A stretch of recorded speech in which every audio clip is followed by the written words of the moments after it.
പ്രകാശമേ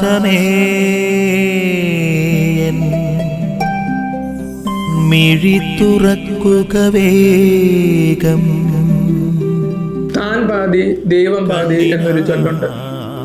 വിശ്വാസം എന്ന് പറയുന്നത് പ്രാർത്ഥനകളുടെ തലം മാത്രമല്ല, മറിച്ച് അതിന് പ്രവൃത്തികളുടെ ഒരു തലം കൂടിയുണ്ട് എന്ന് ഇന്നത്തെ സുവിശേഷത്തിലൂടെ ഈശോ നമ്മെ പഠിപ്പിക്കുന്നുണ്ട്. വിശ്വാസം ഒരു പ്രവർത്തനയുടെ തലത്തിലോട്ട് വന്നാൽ മാത്രമേ അതിന് പൂർണ്ണത കൈവരൂവെന്ന് വിശുദ്ധ യാക്കോബ് ശ്ലീഹ പ്രവൃത്തികൾ കൂടാതെയുള്ള വിശ്വാസം അതിൽ തന്നെ നിർജീവമാണ് എന്ന വാക്യത്തിലൂടെ നമ്മെ പഠിപ്പിക്കുന്നുണ്ട്. അതുകൊണ്ട് തന്നെ പ്രവൃത്തികൾ കൂടാതെയുള്ള വിശ്വാസം നമുക്ക് മുന്നിൽ തെറ്റായ സാക്ഷ്യമാണ് നൽകുന്നത് എന്ന വലിയ ചിന്ത ഇന്നത്തെ സുവിശേഷം നമുക്ക് മുന്നിൽ വരച്ചു കാട്ടുന്നുണ്ട്.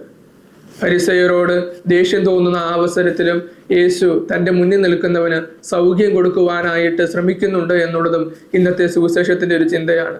പ്രിയമുള്ളവരെ, ജീവിതത്തിൽ എത്രമേൽ പ്രതിസന്ധികൾ ഉണ്ടെങ്കിലും, ജീവിതത്തിൽ എത്രമേൽ ദുഃഖങ്ങളുണ്ട് എങ്കിലും, ജീവിതം നിരാശാപൂർണമാണ് എങ്കിലും, ആ പ്രതിസന്ധികൾക്ക് നടുവിൽ, ആ ദുഃഖങ്ങൾക്ക് നടുവിൽ ദൈവം ആഗ്രഹിക്കുന്ന രീതിയിൽ ജീവിതം മുന്നോട്ട് ക്രമീകരിക്കുവാനായിട്ട് നമുക്ക് സാധിക്കണമെന്ന് യേശുവിൻ്റെ ഈ പ്രവൃത്തി നമ്മെ സൂചിപ്പിക്കുന്നുണ്ട്.